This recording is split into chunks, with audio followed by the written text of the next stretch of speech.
hear me? Yeah. Okay. If you already got the email or saw the article either in the paper or Real Change, had a little bio about our speakers today. Thanks to Randy Sarvis, PR guy, and Leslie Nichols, who works for Corey. So today our speakers are from Wilmington College. Our first speaker is Corey Cockerill. Dr. Cockerill was named the 20th president of Wilmington College in March of 2024 after a 16-year career as a professor of agriculture and communication arts. She received her PhD from the Ohio State University, we have had come, in 2006 in the areas of environmental sociology and communication, and prior to her academic appointment served as the electronic communications manager at the Ohio Department of Natural Resources Division of Wildlife. Dr. Cockerill. Thank you. Thank you so much. It's great to meet you all and have this Monday to experience together, the Monday after homecoming. It was a very busy weekend, as you can imagine.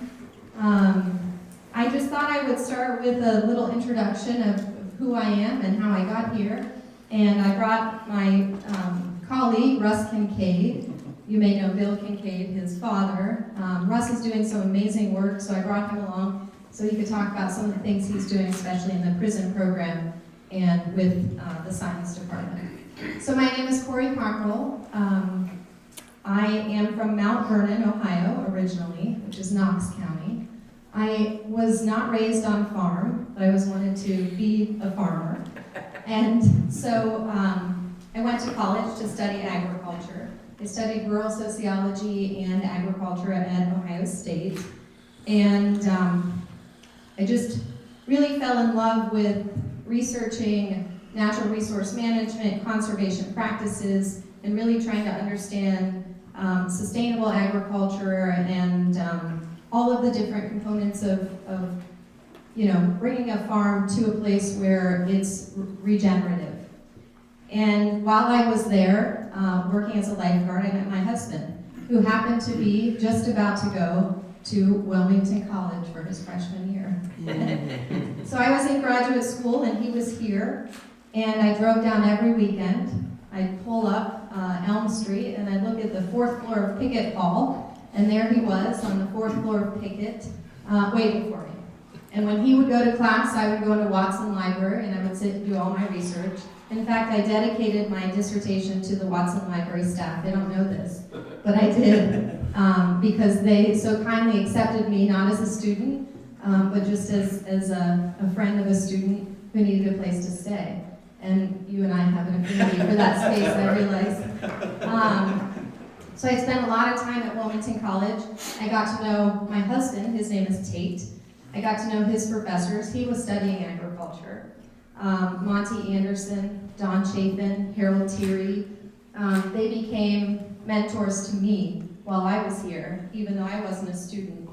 And I just fell in love with the space. I spent his 4 years on his campus and not so much at Ohio State, where I had an entirely different experience, a great experience, but very different. We got married after we graduated, and we bought our first farm. So whenever I introduce myself, I say I'm Corey Cockerill, professor, now president of Wilmington College, parent of 2 kids, and farmer. And I'm really proud of that farmer piece. My husband and I operate a farm in Highland County. It's a grain operation. And we spend a lot of time when we're not on campus on the farm. We've committed to raising our children, our 2 kids. I have a senior in high school getting ready to become a Quaker, a Wilmington College Quaker, and a daughter in high school. She's a freshman, and they attend Fairfield Local. We're from Leesburg. So yeah, we've raised our kids really centered around Wilmington College. We've come into the Quaker faith. We attend Hardin's Creek Meeting House in Leesburg. And we've been practicing convinced Quakers for about 20 years now. So Wilmington College is a good fit for me for many reasons. I'm attracted to, of course, its agriculture program. I've been a professor in communication arts and agriculture for my entire career, 16 years in the classroom. And The students are just amazing. Our ag students especially they come to class at 8 a.m., they sit in the front row, they ask lots of questions. 73% are women, which is an incredible number and an anomaly in the United States. And our 267-acre academic farm gives us an advantage over other schools. It's really a remarkable program, and it attracts remarkable students. Otherwise, I've spent part of my career in communication arts, which is the fine arts at Wilmington College. I'm a trained journalist. My first job, actually, out of undergrad, was writing for the Chillicothe Gazette. I wrote the community relations piece. I got to attend all the school board meetings and city council meetings. Yeah, I didn't last in that job very long. I didn't have thick enough skin for journalism, so I decided to go into the classroom and teach. And since the late 1990s, journalism has changed so much, and I had to adopt other curriculum in social media management, public relations. It really evolved into something remarkably different than what I studied in college. So now I'm at Wilmington College, serving as president. I'm proud to serve our student body. We have amazing students. They're deeply committed to this hands-on approach that we take. That's never going away. It's just the mode through which we deliver education well at Wilmington College. Every program on campus has some sort of applied component. My good friend Chad McKay in the Ag Department says, we don't just read the chapter, we do the chapter at Wilmington. And that's the truth. That's what I love about it. Students come because they're looking for a path forward that isn't theoretical. They're looking for something practical. They want a job. So they start off open-minded, we hope. We put them into situations that make them feel uncomfortable sometimes. We push them into new directions, into new clubs and organizations, internships, whatever we can to give them experiences that help them build their resume. And in the end, 4 years later, many of them are transformed. They've reinvented themselves, as Randy says, into individuals who are truly equipped for the workforce. So I'm very proud of what Wilmington College is doing. Most recently, we've been working on several new things. First, when I came on board as interim, the first thing I said to the board was we need to work on our budget and make sure we get our budget in line. And we did just that. This year, we engaged a zero-based budgeting approach, which means we started from scratch. What we were doing over the past decade or more, we were just rolling over our budgets from year to year. And unfortunately, when you roll over your budget, you inherently lock yourself in to whatever you were doing the year before, which means you can't innovate. And we threw that out, said we're going to start from scratch. Let's go department by department and determine what they need to be successful. We started from scratch. Ed Bassong, our new CFO, had 300 some meetings with cost center directors and worked with them to build a budget. And that budget is balanced. It is a neutral budget, and it's enhanced over last year, so I'm proud to say we were able to secure more resources, but it's balanced and appropriate. We hope to grow the budget, certainly, but it's balanced. So I'm very proud of that, and I'm proud of the board for committing to that. The second thing we said was we have to get accredited. We've been accredited for decades, and every 10 years, our accreditors, the Higher Learning Commission, they come to campus and they meet with us for 2.5 days to ensure that we meet the criteria for the Higher Learning Commission accreditation. If we don't, we are not qualified for federal financial aid. 100% of our students receive some form of federal financial aid. So we cannot operate without accreditation. They came to campus April 22nd, 2024, just not too long ago. We had about a year in my interim role to prepare for that. It is an enormous task because you have to demonstrate through artifacts that you do what you say you do. You have to find evidence. So it is a massive effort in gathering evidence to show the HLC that you're not just saying that you do these things, you're actually doing them. We had a huge group, 20 or 30 people on the committee that had to come together and work on this accreditation document. It's a document, and then you get a site visit. And I'm proud to say that we not only passed our accreditation, we did so with no concerns. They had no areas that they wanted us to work on. They had no concerns about our accreditation. So we passed with flying colors, and they were really proud of what, we were proud of what we put forward. HLC said Wilmington College is innovative, collaborative, and has an optimistic spirit. So those three things make me very proud. So we're accredited once again. We got a full 10-year accreditation. They'll come back in 4 years and ask for updates on some of our new initiatives, and we'll be ready for them. So those are the two things we said we would do. We did those last year. This year, we said, moving forward, instead of being so reactive, we need to be proactive. We need to put together a plan. If we don't have a plan, how do we know where we're going? How will we measure our success? And we haven't had a strategic plan that really functions well for us in a very long time. So we built a strategic plan, and we did so in a very Quakerly fashion. It took a year and a half.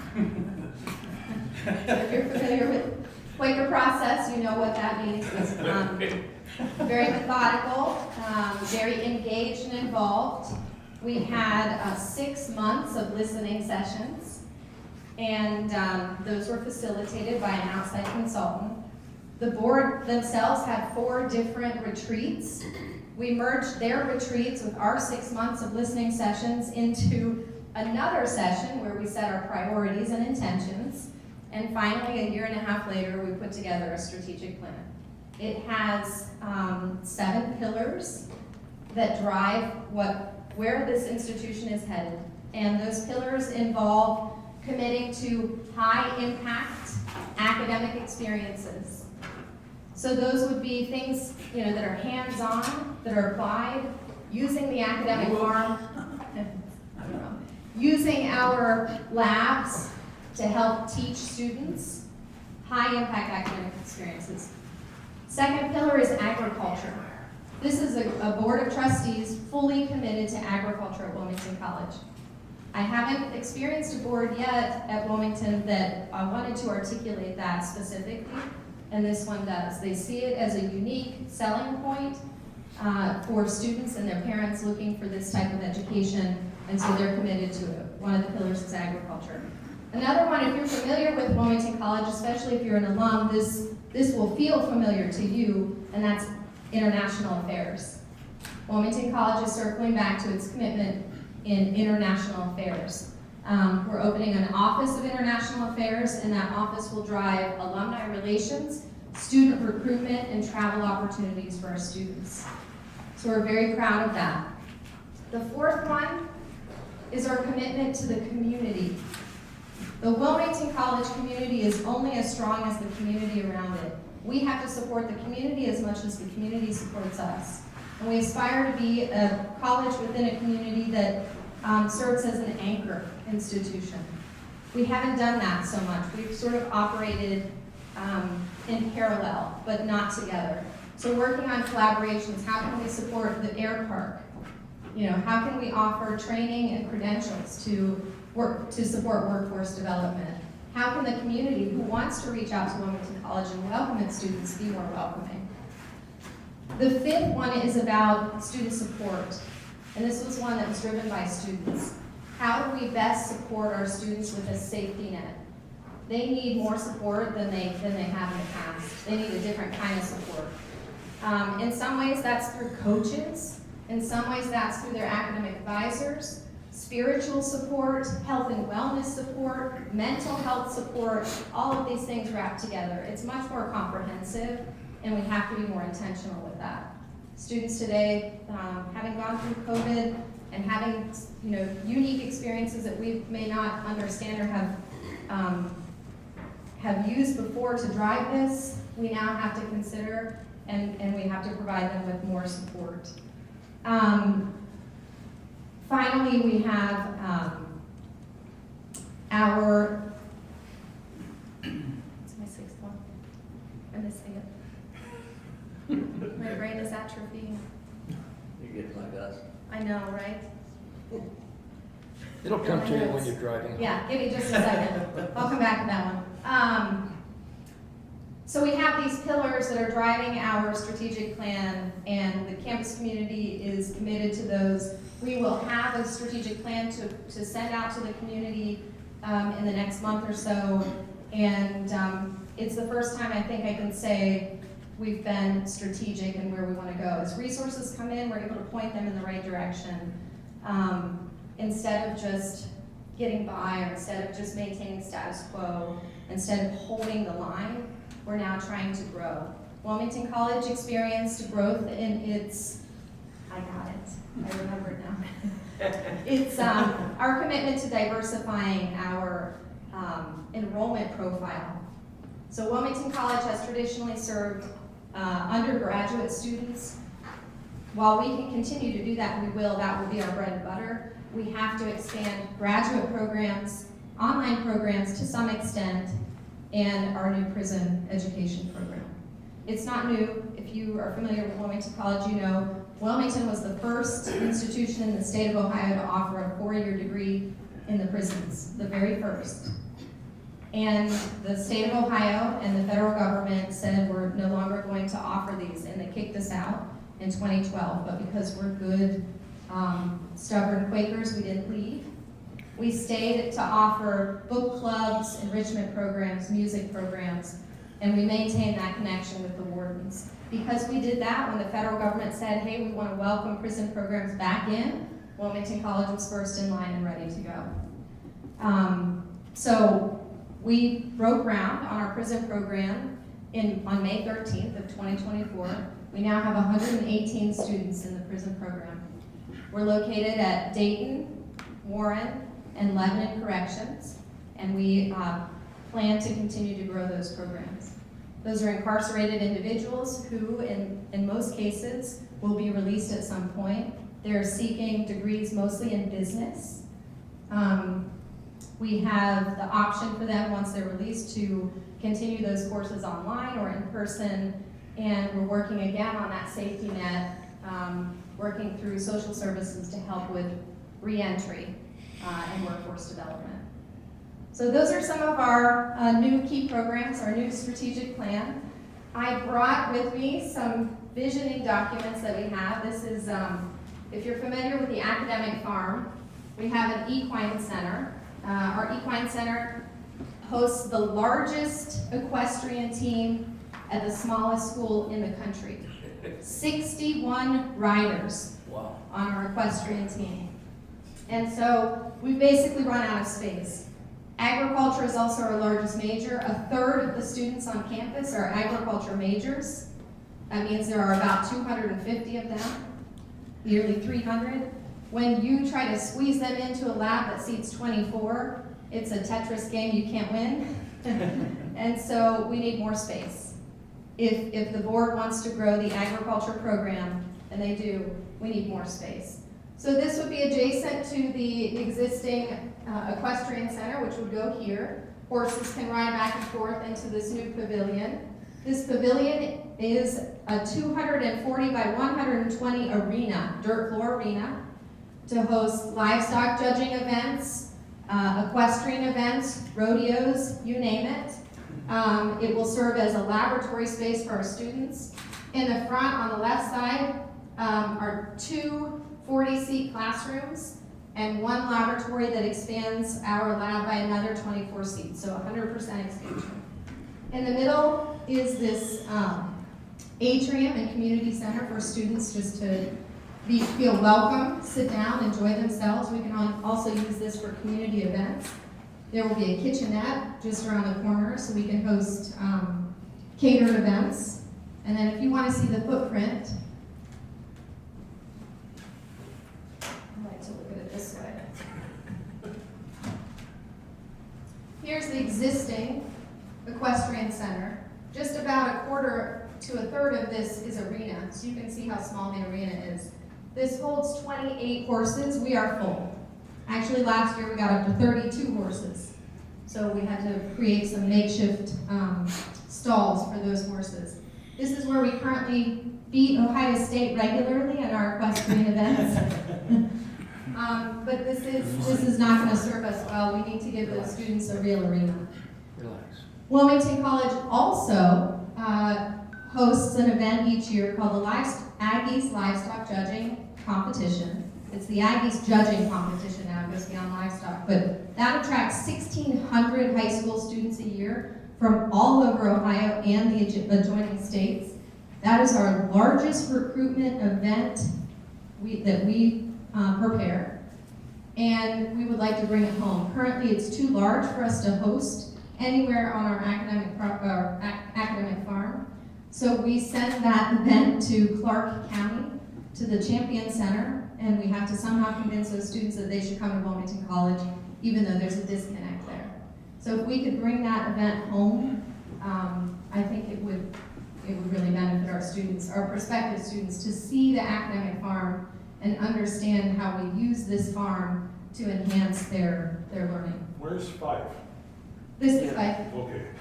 Just so the academic farm is across the street. Fife Hall is right here. This would be opposite Fife. The college currently puts this property in crops. I think right now it's in corn. So it would take out a piece of the corn crop, but otherwise, this is the Harold Teary Gardens and the Tom Stillwell Living Crop Museum. So to honor, this was Harold Teary's vision. Harold Teary wanted to bring that Aggies judging competition home.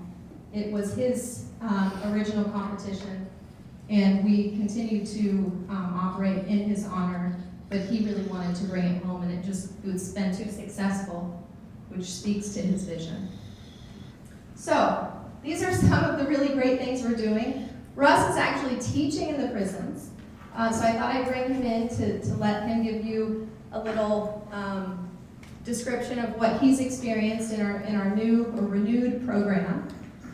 It's really important to us. We hope to continue to grow that. At one point, Wilmington College had 700 students in its prison program, and we had separate commencement events. We had a baseball team. We had a variety of extracurriculars, so we aspire to get back to that point. So I'm going to hand the mic to Russ. Yeah. You didn't know Dr. Lucas, the president. I did not. I knew Dr. Do what? I knew Dr. You knew. You're the first president I've heard speak that brought up farm and community. And I think, I hope you're here for 30 years, 50 years, because I missed that. Yeah. You can be so educated that you sometimes forget that it's those nice, common, everyday things that make a difference. And you fill his shoes, although his shoes would have been about 12. I doubt that you were 12. Mine are half the size. But you remind me of him, and I wish you the best of luck. Thank you, I appreciate it. I'm inspired every day by our students, our faculty, staff, and the way that we come together. I always set off to say, I only work when I work at an institution where I'm deeply committed to the mission. To me, I'm very mission driven. In the Division of Wildlife, my first job, after my failed position as a journalist, we had a mission, a really meaningful mission to preserve Ohio's wildlife. And I like that. Wilmington College's mission speaks to me. It means a lot to me to educate, inspire, and prepare each student for a life of service and success. All of those words matter. And I want to be part of an institution that is committed every day to its mission. And it's not just one person committed to it, everybody's committed to it. We are an incredibly collaborative, cooperative, creative group. So every day is an adventure. I've never had a day at Wilmington College, and I said this at the opening year meeting, where I did anything alone. Everything I've done, every project I've been involved in, has been a collaborative experience, and I just thrive in that.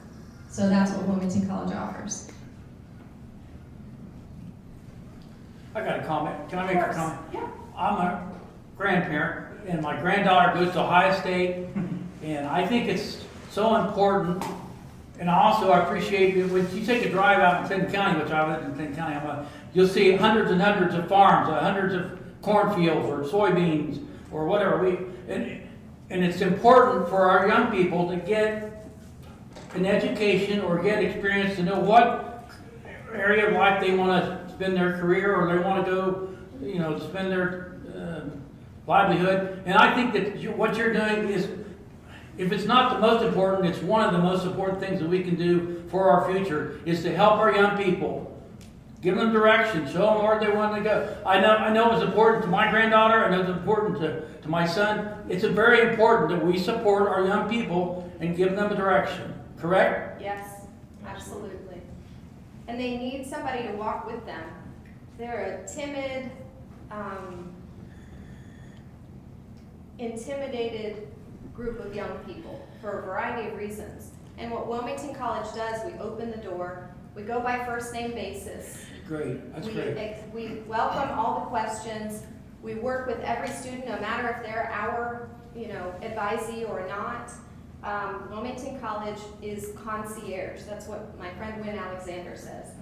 We work with each student. We get to know them, their names, their motivations, what inspires them. It's really an incredible relationship-based institution, and I think that's what it's going to take to raise the next generation of employees. Absolutely, I agree. Russ? Well, I would even say the buy-in to the first name basis deal is something that has been a barrier to presidents who have come in the past and didn't quite get it. She gets it because she's coming out of the Quaker community, but you have a president that comes in and says, okay, everybody else can be first name, but I'm still like, oh, no, it really should be pretty flat. Anyway, I'm just kind of going to talk about some stuff and put it into a context that I think people from southwestern Ohio can relate to. The great Big Red Machine of the 70s had, Sparky Anderson, Tony Perez, Pete Rose, Joe Morgan. Johnny Bench, Joe Morgan, et cetera, et cetera, et cetera. And they were a successful team. They won a couple world championships, et cetera. But I remember reading about, I think it was a book that Joe Morgan wrote, but about, there was a point in time where they were struggling, and, Sparky Anderson, of course, was the manager, and basically they needed to get it together. And Johnny Bench just said, just get out of the way, old man, and let us take over. And they did, and they did well, right? I think that's a situation that we've been in at Wilmington College, is that the administrators have largely been holding back a faculty and staff that has been, talented and had lots of ideas and lots of seeds that could have been planted and allowed to grow, but they wouldn't get out of the way. And what we have unleashed now in this new era of Wilmington College is that they are out of the way. And any idea is to be heard, and whether or not we are going to develop it requires some further examination, but we're not turning anything away. And the rebirth of the prison program, we've been interested in doing this for a long time. Prior administrations, when they asked, well, what else could we do? There's been people over in the corner waving their hands saying, we used to do this thing called the prison program.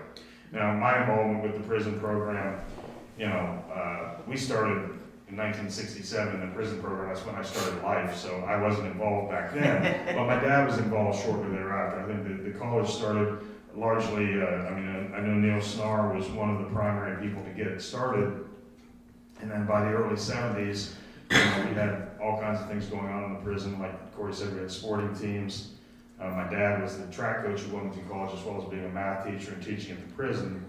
And he told me a story where they actually had a track team there at the prison, because the idea was that these people at the prison should be able to get the same access to a Wilmington College education that any of our students could. And our students had access to being on a track team, a baseball team, whatever. They had the track team set up, and there was supposed to be a competition. I believe UC brought a team there, and Xavier brought a team there, and there was a team coming from another prison to compete as well. And Xavier was there, UC was there, Wilmington College's prison track team was there, the other team from the other prison wasn't there. And eventually they showed up, but what happened is that their van that they were driving broke down on the way. And that created enough angst for the prison administrators that there were no more traveling track teams in the prison. Anyway, but yeah, so we've been there for a long time. In the early 2000 range, I guess it was 1996, I think is when the feds took away the Pell Grants. That hurt us in terms of our prison presence because up until that point, we were getting paid, for the students that were in the college. After that, we were just getting paid state money. 2012 and 2014 timeframe is when they took away the state money as well. But yes, we had people that were committed enough to the program that they continued to go in. Kathy Roma is now a professor emeritus from Wilmington College, but she continues to go into the program. She's teaching for us again now. She never stopped. She wasn't getting paid. She just never stopped. And Ursula McTaggart, who has been the primary champion of getting the prison program back on track, she started going in because of her friendship with Kathy, and then just the experience itself. The students there are very rewarding. It's very rewarding to work with them. They treasure the opportunity to be in a classroom in a way that our 18 and 19-year-old campus freshmen don't understand how much it could be treasured in people that have had their liberty taken away in most cases for very valid reasons, but still, they appreciate that so much more. And so Ursula was one of those. Ursula was Johnny Bench. Just get out of the way, and I'll make this happen. And Ursula, the spring of whatever year that was, 22, 23, 22. We finally got to the place where the administration was out of the way, and Ursula put together a 220-page proposal in the space of 3 weeks, with very little input from anybody else. And if any of you have ever dealt with governments, to try to interpret what it is that they want when they ask questions for, fill in this blank on the proposal is very, very difficult. Ursula dug through all of that. She asked for some help. She didn't ask for much help. Next thing we know, we had landed on our feet. We had some issues and we needed partnerships within the prison. Sinclair has been in there doing it at a community college level for many years, and we had to have them in partnership with us, and that had to be a signed partnership. And we were worried about that because we only had 3 weeks to put together this entire proposal. And I called up Sinclair and said, we would like to partner with you on the prison program. And I said, well, yeah, so the guy that you need to talk to, he's not available for the next month. And I tried to throw the weight of the Wilmington College prison program in, and I said, you tell him that it's Wilmington College. And we started the prison programs in the state in 1967. And lo and behold, he had time come available in his schedule. And in this case, in a change, we were the 800-pound gorilla in the room. We were the big dogs in that space. Not very many spaces where Wilmington College was the big dogs, but there's ag and there's prisons. And so, yeah, they got back to me and they set up a meeting within a week. We got their partnership, and that was an essential part of getting actually approved for the program. So now we're in there. We're in 3 different programs. We have the ability to expand. Right now, there is a lot of pain in growth. We are short-staffed. Ursula is working full-time on campus and full-time there too. I don't know how that's really even possible, but she seems to be everywhere at once. The Dayton prison is a women's prison, and then the 2 in Lebanon area, Lebanon and Warren County, are pretty much right next to each other. They're both men's prisons. And so between the 3 of them, we have 118 students, but we have the ability to expand in the current rules of the program that we're in. We can expand up to as many as 250 students. Right now, we would need to expand into many more professors in order to deal with that. Presently, the business major is what students there are being offered. They will be able to graduate from from there, even before coming out of there, they could have a bachelor's degree from Wilmington College. Or there could be some, means that once they get out, they could migrate to our campus, whether that's an online structure or whatever. It is something to be in a classroom with people who have lost their freedom, and they're very, very attentive and appreciative, and just hoping that someday that they can get out. So anyway, it's a great program that we're involved in. In addition to things like that, we also are allowing vision for going forward on other directions as well. Ursula did all that work in the prison program, but there's also work that's been done. We haven't done a great job of looking for the free money that's out there. I used to work as a government subcontractor as part of what was called the SBIR program, still a small business program.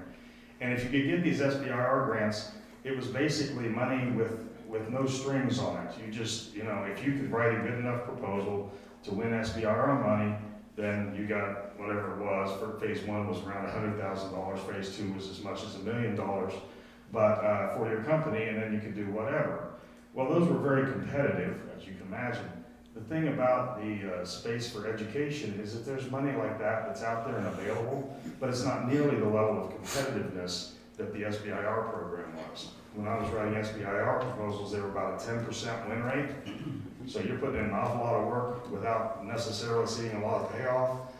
These proposals that we're putting together, whether it's something that's, the state of Ohio is, funding such and such type of education programs. Well, you don't have to be very innovative to fit your ideas into something when they're already saying it's the state of Ohio and it's education, and then they aim you in the direction of the program that you need to write the proposal about. So we've started doing more of that. We have people within the faculty and staff who are stepping up and saying, I could do this, I could write this, I could get us involved in this.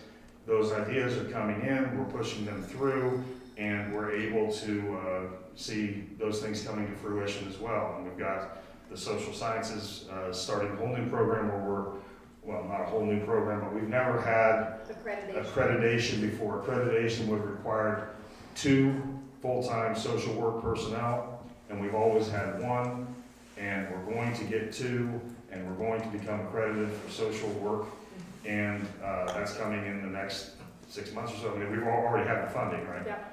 And that's just an opportunity for us to expand in that area, which is something we've already been doing. It's just we've been producing people who we're not able to give accreditation to because we haven't had the necessary, personnel in order to do that. That is all funded. That's not just us coming up and saying, we're going to put out this much money in order to support this. This is something where there's money out there from the state. You go out, you pursue it, and again, it's the best kind of money, which is free money. There's no real strings attached other than just do what you say you were going to do, and there's not a deliverable at the end. So we're pursuing other opportunities like that as well. And there's surprisingly much that's out there and available for those kinds of things. What else do I want to talk about? I don't know. Soccer team started out 7-0 or 8-0. I guess that's the next thing. But anyway, does anybody have any questions that they'd like to ask either about the prison programs or any other things that we have going on? Yes, sir. So beyond the philanthropic piece of the prison program, is that a good source of revenue for the college with the grants? It is. Those prisoners are Pell eligible in most cases. Okay, so just like if you were my student, you would come on campus, we'd have you go through a financial aid process. You fill out the FAFSA. Everybody hates the FAFSA, including the people who created the FAFSA, including the people that process the FAFSA. Everybody hates the FAFSA, but yet we do that. If you are eligible for financial aid, the first financial aid that comes is the Pell Grant. And so if you're eligible for the Pell Grant, we can get up to, I think it's $7,143 for you per year. And then, of course, at Wilmington College, we cost $28,000 something or other for 1 year of tuition. So it doesn't cover the whole cost, but that first $7K is underwritten by the federal government. Well, in the prison, it can be the same way. They have been just recently, within the last month or so, they've decided, finally pushed that through to where they are Pell eligible again which means we could get $7,000 per student. In addition to the fact that they are eligible to go through the summertime, so it adds another 50% on top of that because they do 3 semesters instead of 2. So we can get about $11,000 per student that's in the program. So the reference to Bob Lucas, that's excellent. So that's a great compliment to you. Thank you. Because he was focused on students and he was also focused on faculty and staff. Community. And community. How are the relationship between the administration and the professors and staff right now? Because I know we've gone through some rocky areas. Also want to make the statement, there are some great professors that have come through Wilmington College that are there like you. They're not there because of the money, Yeah, because they could go many other places for money. right. So Freddie and Leah, you could go on. So how are we doing right now with the relationship with the professors and staff? I'm gonna let Russ speak on the faculty. Well, I think one thing about Bob Lucas, was Bob Lucas a Quaker? I'm pretty sure he was. And not again, 100% and this is my perspective, and I'll only speak for me alone, but I've been around the college my entire life that I can remember. Okay, my dad started teaching there in 1969, I was 2. What I've seen at the college is that when you have the administration that is truly bought into the overall environment that the Quaker concepts establish, things work better, and that's where I think that we are. The high marks that we got on the accreditation were largely this idea that it looks like everybody's on the same page. We don't ever see that at any schools that we visit. You know, it looks like everybody likes each other. We don't ever see that in any schools that we visit. And that's really the way it is. Yes, nobody's getting rich at Wilmington College. That is true. We would like to see some improvement in that, but we have confidence that the administration, who happens to come from having come from the faculty, is aware of those issues.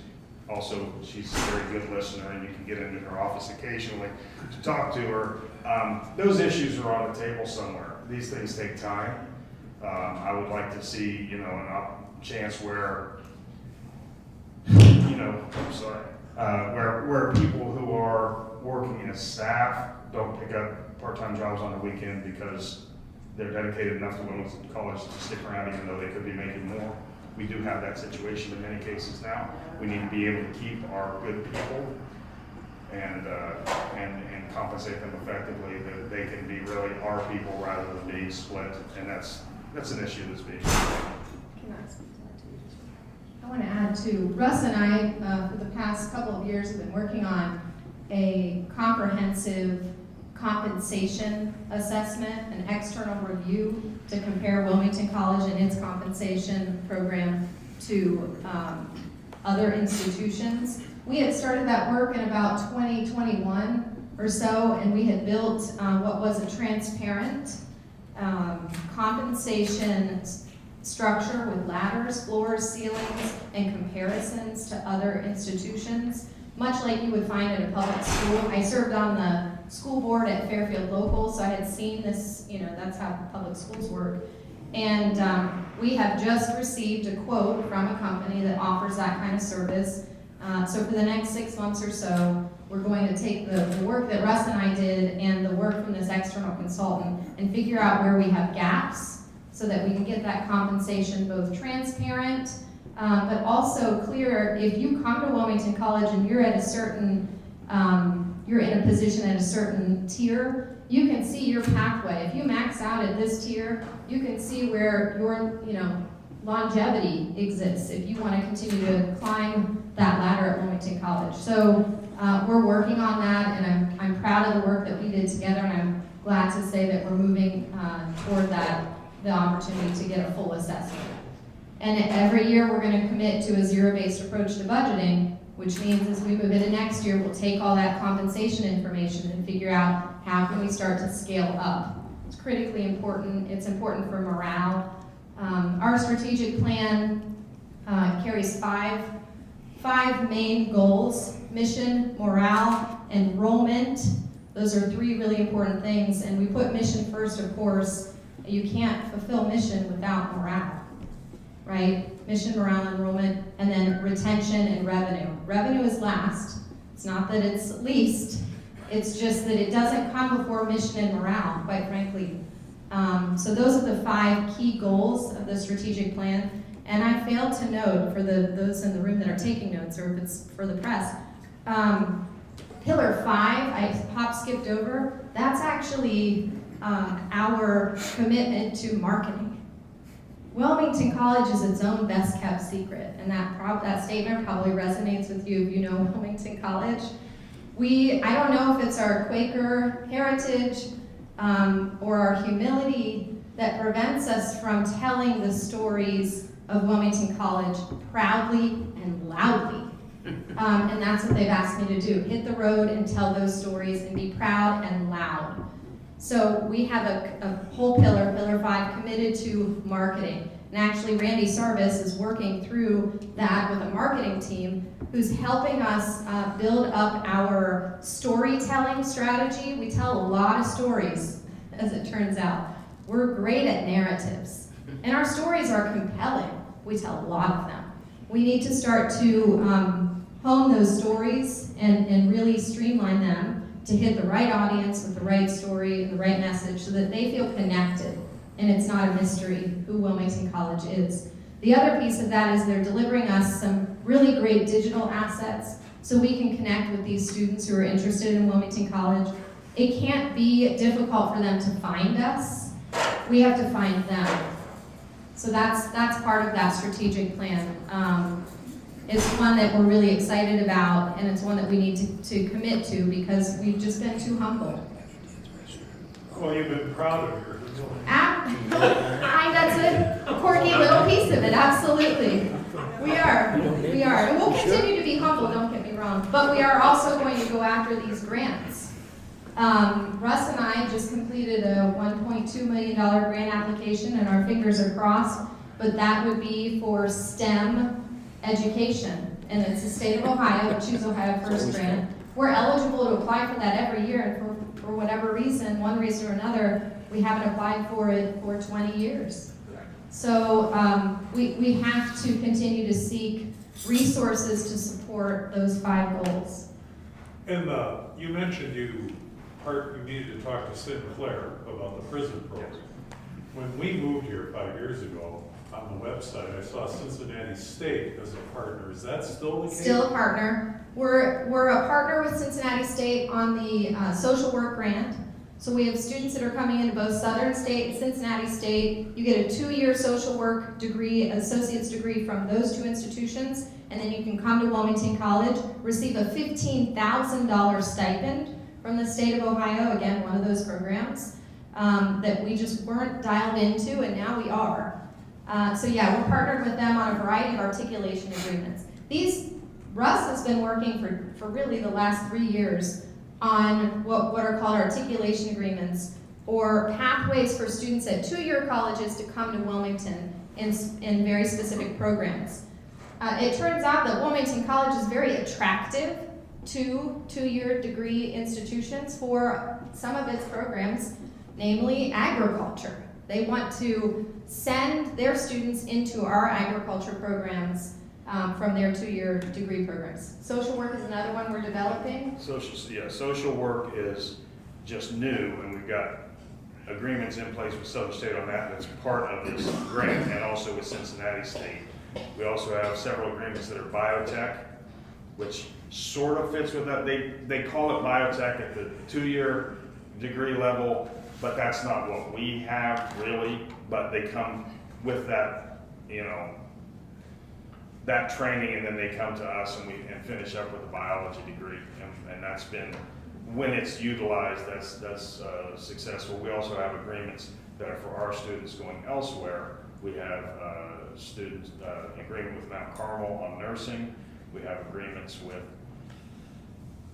Xavier, Cedarville, Ohio Dominican, in sports management or management in general, and then we have some with athletic training as well. Russ has written 26 articulation or affiliation agreements in the last year. And those require that he take his extra time that he has a great deal of. Getting paid at my usual rate, which is the same rate I get paid for watching my grandchildren. So. Working on that. It requires connecting with those institutions, working on the pathways, getting signatures on those pathways, and then marketing those pathways to prospective students. So Russ has been doing a tremendous amount of work to open ourselves up, committed to that community support, Pillar 4. You know, we want to support the institutions around us. And it's one thing to have, like, you know, we can set up an agreement with, you know, Southern State, whatever. But again, what I'm starting to look for now are these funding resources that will support that partnership with Southern State, that will underwrite the cost of those students when they come to Southern State and also when they come to Wilmington College. And again, that's that free money that we haven't been looking effectively for. And I'm trying to start that process in my spare time. Is there still a market for sports medicine, and how is the school positioned as that's one of the important programs? Critically important. It's our number 2 area. It's exercise science now and sport management, those 2 degree programs. What we've done this year to try to double down on that is we've launched a new program in sports nutrition, which we didn't really market heavily. And we already have 17 students in the program that just launched, 4 weeks ago. So we are working to expand those programs. We have had great success in occupational therapy, which is a relatively new graduate program. That program can hold 48 students. I anticipate we will max out this year at 48 students, which means if we're committed to being proactive, we have to figure out how to get beyond that 48 and grow. That would probably require additional space, certainly additional faculty, but we've just set ourselves up to expect to kind of glide along and hit a stride and maintain that, but we never thought about what happens when we outpace ourselves. How do we plan for those areas of growth instead of limiting ourselves? And I think with the athletic training that we did have in the past, there was a transition with the way athletic training was being handled by the state of Ohio. They ceased to have an undergraduate athletic training degree. The degree had to be at least a master's level. So we set ourselves up to do the master's level. We continue to bring in the undergrads and set ourselves up for a master's level that would have been a 3+2 program. And we did run some people through that program. We had the upheaval administratively, which has put that program on the back burner. Yeah. But what we continue to do is still bring in those undergraduates that are still interested in athletic training or related things. And we still have many people that come through. I teach physics, and that's one of these courses that these kids have to take to go to physical therapy school, PA school, occupational therapy school, there's athletic training, etc. And I still see lots of these kids that are coming through, and I'm writing recommendations where people are going on to these various graduate schools. It's just not our graduate school.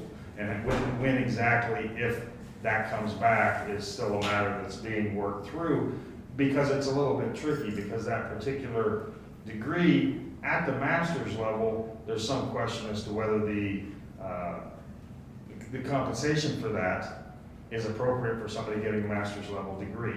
I mean, just if you look at what people are being paid in the state. So we have to work through all of that. But we still have a very active exercise science program where those people are coming through, they're doing their 3 or 4 years with Wilmington, and then they are going into these various fields that it still serves as an effective precursor for those. Agriculture is a third of your your majors.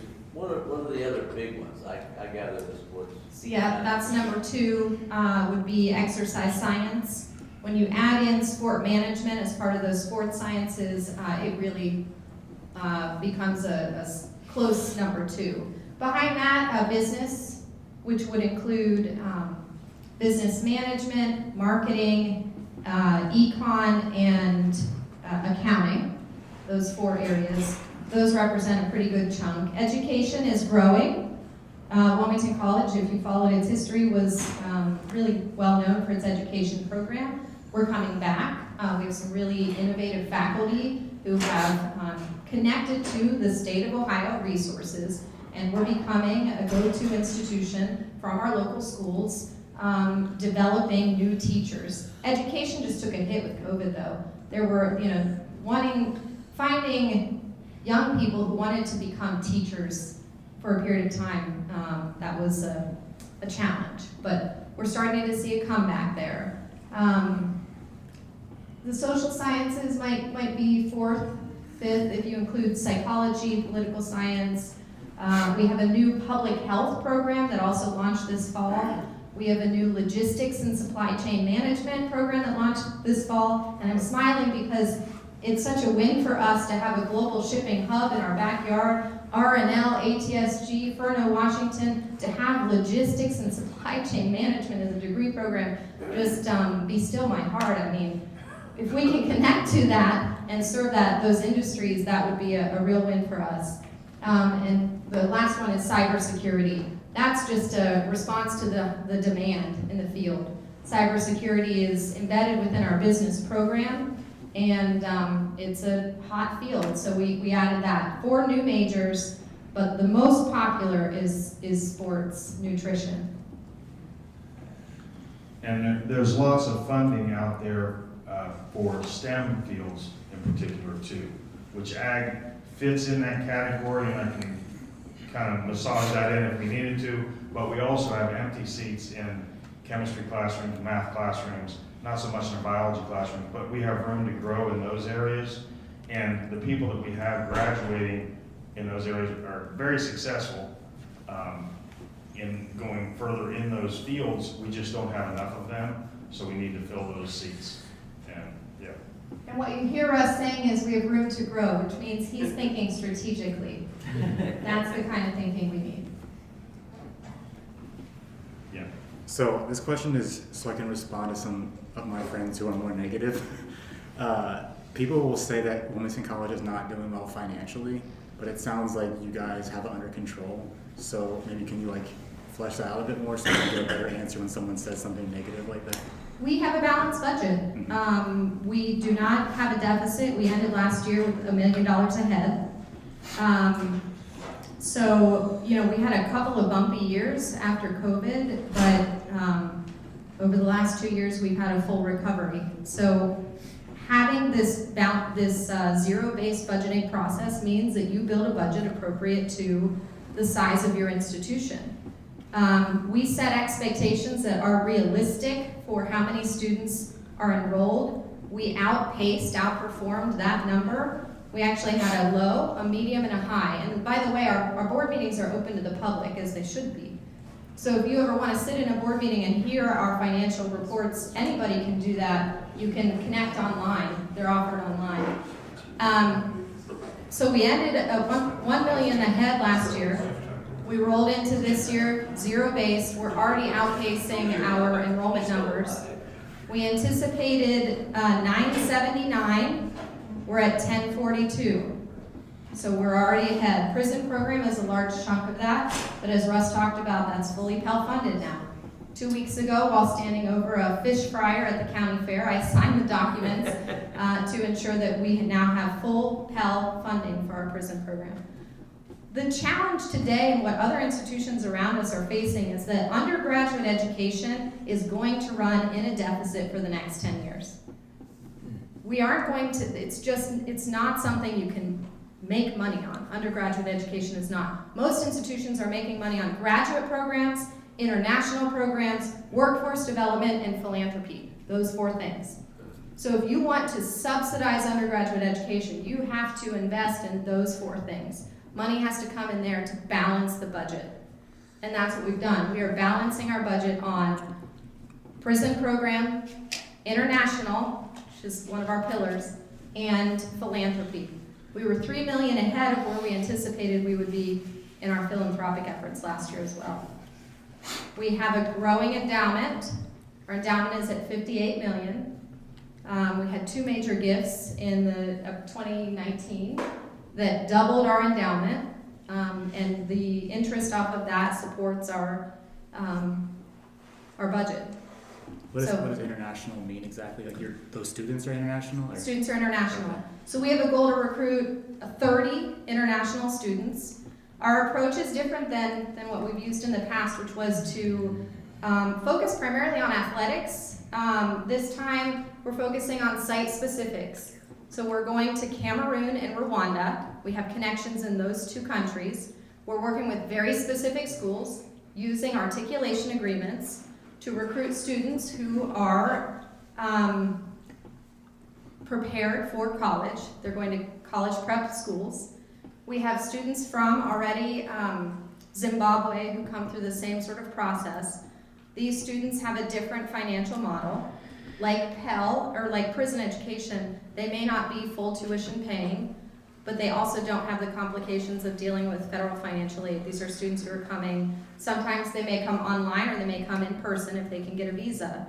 But Wilmington College is nimble and small enough that 30 students here, 120 students in the prison program, ambitious goals for philanthropy. That's how we're going to subsidize our undergraduate education. But if you just expect undergrads to balance your budget, it's not going to work. We don't have enough high school students graduating, coming to college to make those numbers work anymore. And that's why you're seeing other institutions in the region floundering. We anticipated that. I'm glad to say we were strategic in that, and we worked to create a balance through prison, now international, and philanthropy. And then does zero-based budget mean you just don't take out debt? Or? We don't take out debt. We do have debt on 2 of our buildings, so that's part of our debt portfolio. But yeah, we don't take out. We're not building any new buildings.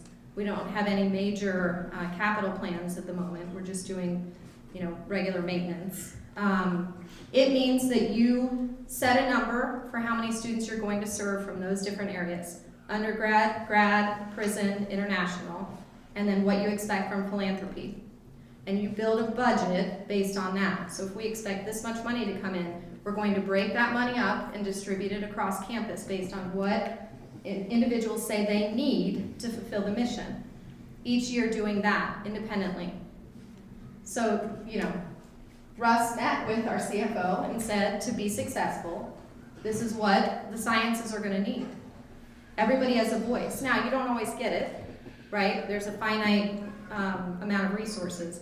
But that approach means it's more transparent, it's more inclusive of voices, it's more collaborative, but we set the budget based on what we expect to come in. And we don't set those enrollment numbers so high that we don't hit that number and then we have to cut. Which has been the model in previous Which administrations. was the model.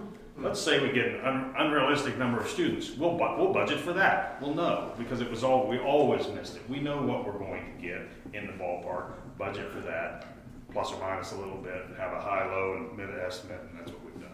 Fortunately, we had growth this year, so we are ahead of ourselves on budget. That means if something fails throughout the year, we've got a little bit of buffer. This is just for clarity. You said you weren't building any new facilities. Isn't that a new facility? This is not happening now. This will Okay. happen in maybe 2027, 28. Okay. Yep. But we're raising money for this. This won't be institutional Sure. dollars. We have about $1 million raised for this. This is a $7 million project. Also, we have a new track coming in, paid for entirely by philanthropic dollars. All but about $100,000. It's a $700,000 track, and we were able to raise $600,000. So a lot of it's philanthropy. Going out, telling the story, connecting to people, asking them where they see opportunity and if they want to invest in that. And the word nimble is frequently used in the business world. That's like a buzzword. Nimble. I mean, it really does describe Wilmington College. We're small enough, and there's few enough levels of bureaucracy between a lowly faculty member and the president that we can easily communicate, right? There is none of that structure that you have in so many places. So we really can, like like Ursula did. Hey, I want to write this proposal. Okay. And that was it. And Ursula went with it, you know, and next thing you know, we're into prisons. Now, there was a lot that went into doing that, but the ability to push that through, you can imagine the bureaucracy that would be involved at an Ohio State or Purdue University, something like that. We don't have that. The other piece is we are small enough that when we say we just put in a $1 million proposal, funding of $1 million at Wilmington College is about 3% of the budget, right? I mean, so it really, some amount of money like that, which, you know, yeah, Ohio State like, $1 million, I don't know if that's worth us doing, right?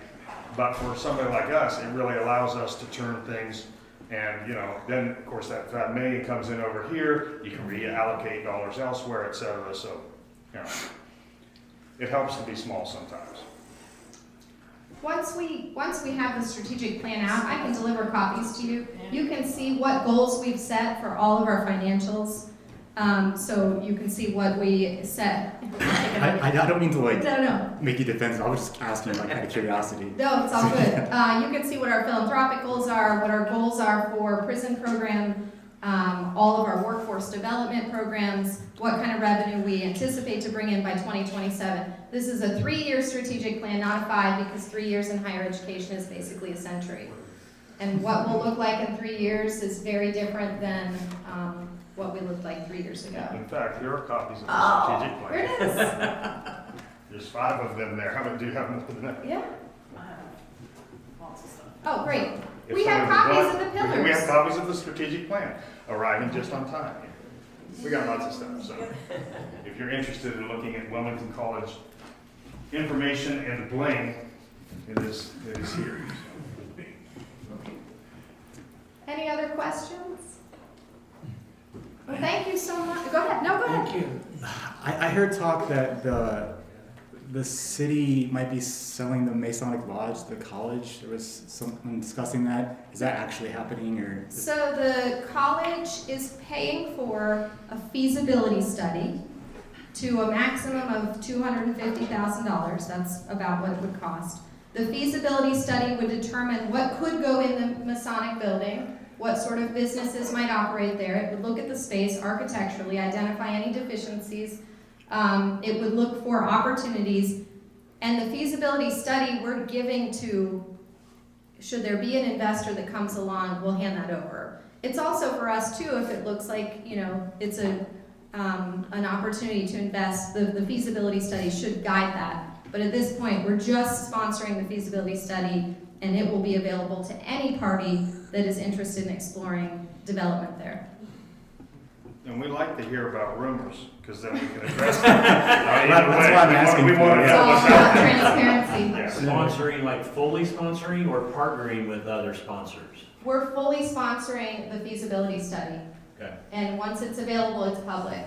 Okay. So, yeah, should there be investors, that feasibility study would be there. Now, if that investor had other interests, the feasibility study might not serve those interests, but it will at least tell you where the architectural deficiencies are, what that space could involve, should it be something like a business center. So what's the business reason for Wilmington College to do that? We want to support the community to try to, it's a stimulation. That's the Opportunity. community. It's a catalyst, yep. If we don't offer that, maybe an investor won't see the opportunity. So for us, that's just unlocking opportunity. Okay. Should it be ours or should it be somebody else? Okay, That's part of that commitment to the community. okay. And I got here a little late, maybe somebody's asked this question. Will the college, or will the students, teachers go back to cadet program? To a cadet program? Yeah, cadet program where you go 2 years and then you teach and then come back and get your degree in the next few years. I'm not sure. I haven't heard that proposal yet, but I didn't know what the shortage of teachers was in high school, grade school, or yeah. all. I know there's definitely a shortage of teachers. We're seeing higher numbers in our education department now, more students enrolling in that program, but I haven't heard of that proposal.